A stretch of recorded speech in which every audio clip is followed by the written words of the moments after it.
camera, but thank you for being here. Truly, I feel a solidarity with you, and it's a good feeling. Before we go too far, I want to put out a special shout out to Lama Kathy. I'm not going to reveal too much here, but I will tell you a little bit and become vulnerable. I did not think I could do this retreat for a number of reasons. And I called Lama Kathy and she talked to me. And you know, in my we talk about childhood voices that come back to us. And one of the childhood voices that came back to me when I said I don't think I could do that was the voice that said, "You never follow through with your commitments. You always drop it right at the critical point." It's not true all the time, but it's the critical voice I hear in my head. And so when I talked to Lama Kathy, I thought, oh God, I'm going to hear this critical voice. You promised, you said you were going to do it. You know, but she just said, okay, so what do you want me to do? And I said what I would like for her to do. And she said, are you sure you don't want to be involved? And I said, well, I'm not sure. Yeah, I'll be there. And so it's turned to this. And so thank you, Lama Kathy, for not using that parental childhood voice that I've heard so many times, not necessarily a true voice, but a voice that I've heard. And at the same time, she didn't try to love bomb me. You know, she didn't say, you know, oh, you're great, you'll do fine, you know, and all that stuff, which is not helpful either. So she just took the middle course and stood steady, and so here we are. So I sincerely thank you for what you've done and continue to do. She, you know, she does. It's not like she doesn't have other things to do. It's like she's building a center, and she's a teacher to people all over, as exemplified here, people all over the country. And by the way, Lama Kathy, I'm not love bombing you. I'm just saying the truth here. So again, thank you. Okay, enough of I mostly take naps. I mostly take naps. That's what I mostly do. I mostly take naps. But yeah, thank you, Lama. It's awesome. It's a human journey. You know, it's a human journey, and we're all on it. And I've got some voices in my head too, and it's not easy. It's not easy. It's really not easy to be a human being. It is not a walk in the park. And there are, of course, what did you say? Let's say you said at lunch roll. What was that? Oh yeah, I told Lama Tom, I said we're all stumbling together toward the light. And I think I heard that in a Baba Ram Dass book or one of the documentaries or something. But you know, it's like we're just stumbling toward the light, but we're doing it together. You know. Yes. So So in that same vein, Lama Kathy and I decided on a plan for this afternoon. We sort of stumbled through and figured out what we will do this afternoon, which is sort of a compromise. But yeah, it's sort of a compromise between those who wanted to practice only and those who wanted to do a little talk. We're not going to refer to the aspiration prayer. We can do that at the Fourth Sunday group. I'm going to do a little more. Patricia reminded us that we didn't talk about the contemplation of precious human birth, so I'm going to do that. Lama Kathy's going to talk a little bit too, and then what time remains we'll practice, and probably maybe end a little early. We'll come back from our individual practice sessions at 2:30, at which time we can have some sort of last comments, questions, thoughts, unresolved issues, whatever, and then we'll close out. Does that sound like the plan, Lama Kathy? Okay. So let's again begin with refuge. In the Buddha, the Dharma, and the Sangha, I take refuge. By the power of generosity and all six perfections, may I attain Buddhahood for the sake of all beings. In the Buddha, the Dharma, and the Sangha, I take refuge. By the power of generosity and all six perfections, may I attain Buddhahood for the sake of all beings. In the Buddha, the Dharma, and the Sangha, I take refuge. By the power of generosity and all six perfections, may I attain Buddhahood for the benefit of all beings. Okay, so the last contemplation that Wanchuk Dorje, the ninth Karmapa, mentions, he puts it in last place. And I think that's really appropriate because then we begin to practice. It's the contemplation on he calls it, the translator calls it the opportunities of human life. This precious human existence, which is the support for being able to practice the Dharma in that way, is extremely difficult to acquire. Therefore, not succumbing to the lure of idleness and laziness, you should concentrate intently on Dharma practice. So many of you indicated that we had this leisure during COVID, and we could have gone a lot of different ways on that. And what Karmapa is saying is that we would waste this precious human existence if we only spent our time in diversions, in distractions. And that the only real worth of our lives is the worth that we gain from Dharma practice. What will you do if the leisures and opportunities of your human life are lost to the demon of death and impermanence, and if you are left empty-handed? Since this human existence is so hard to obtain and so easily destroyed, exert yourself at all times and in every situation to make attainment of its leisures and its opportunities meaningful. This doesn't mean you have to sit on the cushion day and night. What it means is that we have so many opportunities to practice. We don't have to go out and look for them. They're right in front of us, right under our feet. Marilyn said that she looked at beautiful flowering trees and made an offering. That's practice.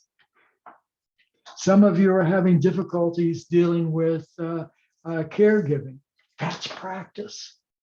You don't have to worry about what he's saying is exert yourself at all times.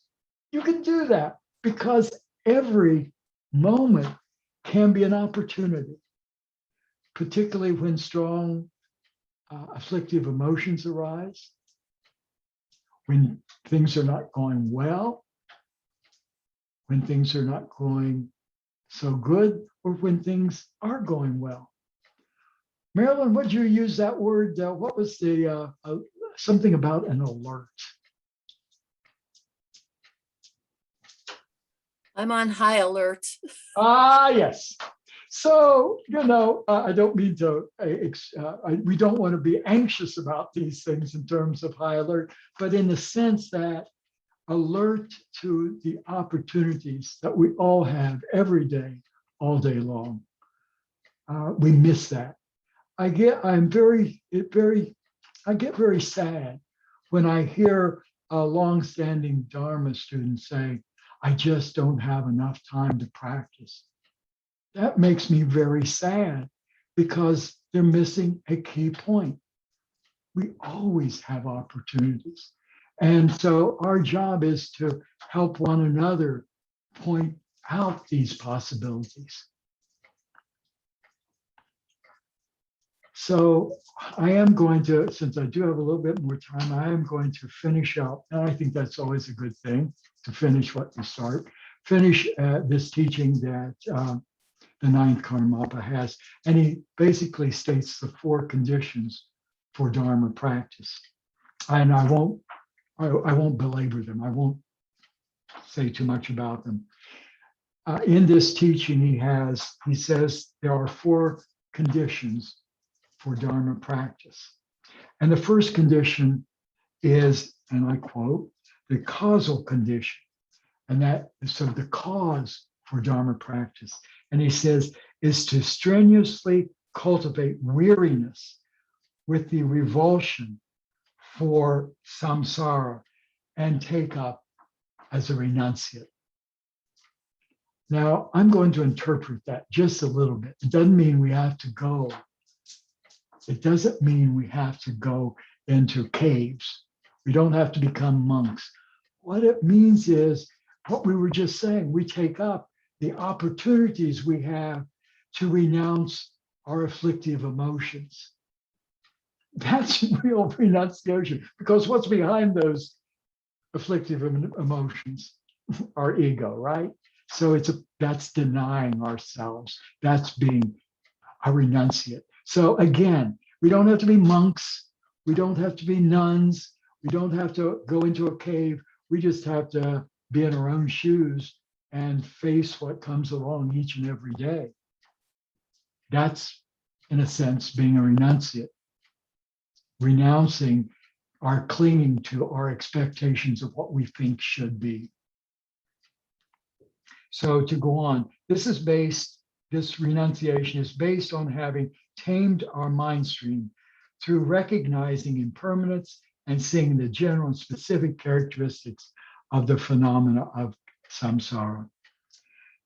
The second condition is what he calls the dominant condition.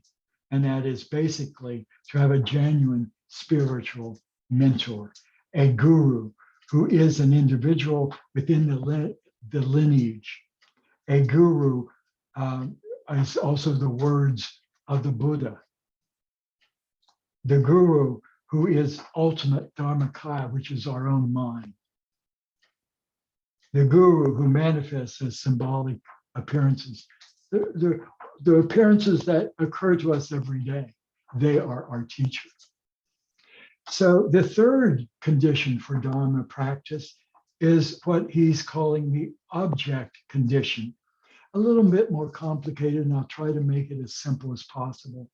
Here we must eliminate any biases towards what is established through convention or conceptual imputations. So what does that mean? We all have our concepts of what practice may be. We all have concepts of what the ideal Dharma situation should be. We all have concepts of what ultimately the nature of our mind might be, but we have to give up all of that. We have to give up all concepts, all conventions, he calls it. We have to do that. If we don't, well, we're going to be stuck in samsara. So, and the final condition is what the Karmapa calls the immediate condition. With a state free from fixation to meditation, arouse your perseverance and fortitude, but do not harbor the signs of hope or fear, such as thinking, I'm meditating, I will meditate, I was meditating.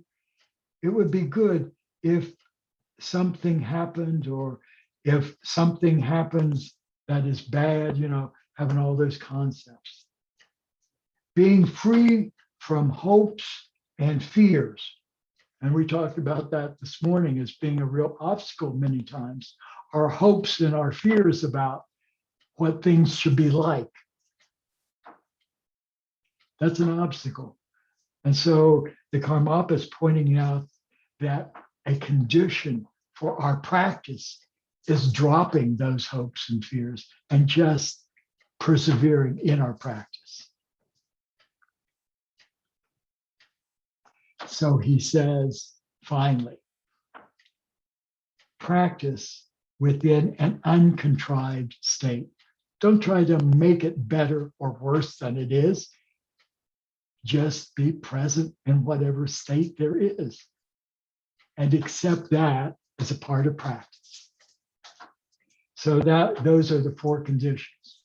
So today what we've tried to teach is the broad sweep of our practice of Ngondro. That's where we began by doing those 4 meditations.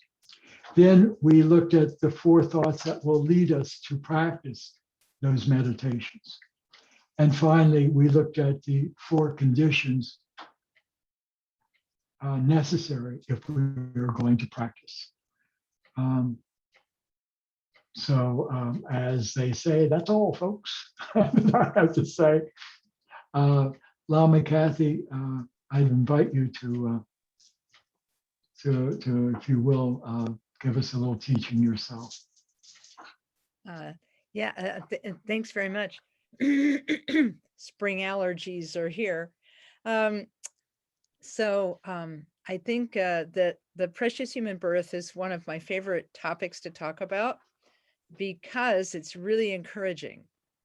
And I think so. I'll say a couple things about that, and that is that, as I mentioned earlier, a lot of us have been through a lot of things in our lives, and we're still coping with some of the things we've been through. And we're still working on healing relationships with our families and with ourselves. And so we've been through a lot.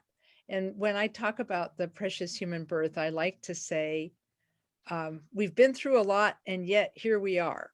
We're still here, and we still have most of our wits about us, and that we are still able to dedicate ourselves to practice. And although our lives will continue to be up and down, as was mentioned this morning, our practice and our lives will be up and down. The general trend is up, but the day-to-day will be up and down. And that if we can hold to our practice of bodhicitta in general, and our daily practice in particular, if we can hold on to our practice of bodhicitta and our practices of meditation, we're going to continue to develop ourselves in positive ways that will be transformative for us over time. And so I think the precious human birth is just a statement that it's not something we have to wait to have, it's something we have right now. And so being able to take advantage of it is incredibly important. And trying to learn how to work with all those voices in our minds is actually, it's not an onerous task. It's something that we can actually handle. And the evidence for this is our everyday quiet sitting meditation practice. Because if we do quiet sitting meditation, some days it's really smooth, but some days it's up and down. And it's going to be like that because our minds and our bodies are never the same from moment to moment. Our minds and bodies are up and down. And so if we can persist and follow the breath and let go of thoughts, this is a way of proving to ourselves that change is possible. Because sometimes when we have thoughts that are oppressive when we're meditating, a big ugly thought will come up and grab our attention. And then if we are able to practice meditation with it, we can label it thinking and let it go. And then it often just disappears, leaving a moment of spacious openness. And if we do this on a regular basis, we'll come to understand that it's not just that one thought was like that it could be touched and released, but that all thoughts potentially have that same characteristic of being empty, openness. And that if we stop holding onto them and stop reifying them, then gradually in the spaciousness that is left over, we'll be able to experience ourselves in a different way. So that's a little bit about the precious human birth, in that we have the capacity to change. And that capacity to change is illustrated for us by that moment of meditation when we can let go of a single thought. If we can let go of a single thought in meditation, that means that everything is potentially up for grabs and everything can be slightly, at least slightly modified.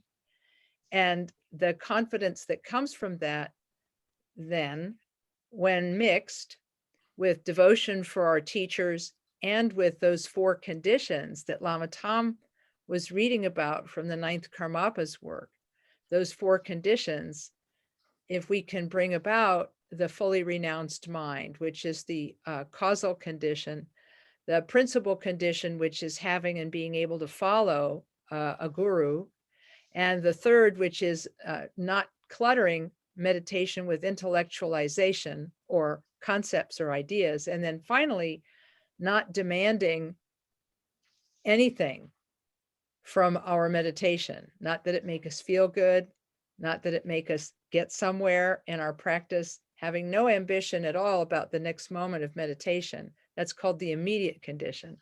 And so having these 4 conditions that and gathering them if you don't have them is a fantastic way to prepare for practice, especially Mahamudra practice, because the 9th Karmapa, in his 3 Mahamudra textbooks, the longest of which being The Ocean of Definitive Meaning.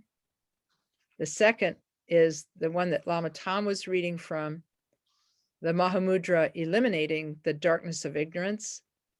And then finally, the short length commentary, which is called Pointing Out the Dharmakaya.